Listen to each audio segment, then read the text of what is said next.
20 years, I've had the privilege of being Bill's best friend, his sometimes confidant, his partner in crime, and today, proudly, his best man. Before I get started, I'd like to thank some people on behalf of Bill and Erin. First, their parents for putting together a fantastic day. Just fantastic. From the ceremony, to the reception, to everything. And I want to thank all of you, family and friends, who chose to celebrate their special day with them. As I look out over the room, I see a lot of fellow Buckeyes in the room. Some which have come from hundreds of miles away, which to me means only one thing: open bar.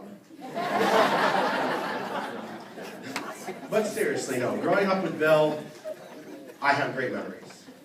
You know, we've had so many good times, a handful of bad times, too many drunk times that we've probably forgotten about, and a couple times we can't talk about. That was only before he met you, man, I promise. When Billy called me about a year and a half ago and asked me to be his best man, I was honored and humbled. And when I accepted, I didn't tell Bill, but I had a concern.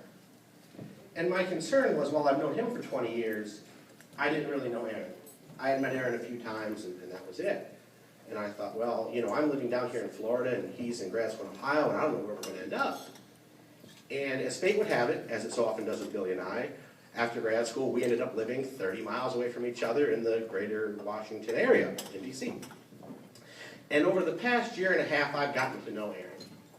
And I can tell you that I've learned that she is beautiful, smart, talented, and funny. And there's no more perfect partner for Bill than Erin. He's never been happier than when he is with you. I've seen him a lot, and trust me.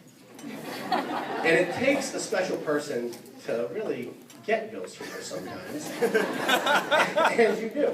And you really do. And I know, and I have no doubt, that they are going to be happy together for the rest of their lives. Now, in researching this best man stuff, I was told I was supposed to tell some kind of story that illustrated the bond between Bill and I.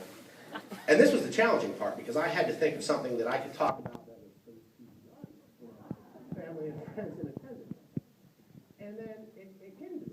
So a couple weeks ago, Bill and I were on the phone, and as it's become our custom when we're talking on the phone, Bill, when we were ready to hang up the phone, said, "Love you, buddy." And I said, "Love you too." And as I took the phone, a coworker of mine was in the room and gave me a really funny look. And I said, "What's the look for?" He said, "You just told your guy friend that you love him?" And I, without really thinking about it, I just responded back to him, "What, you don't tell your brother you love him too?" And that's really what it is. Bill's more than my best friend. He's my second brother. And today I am extremely honored and humbled and blessed to be able to welcome a sister into that family. So please join me in raising a glass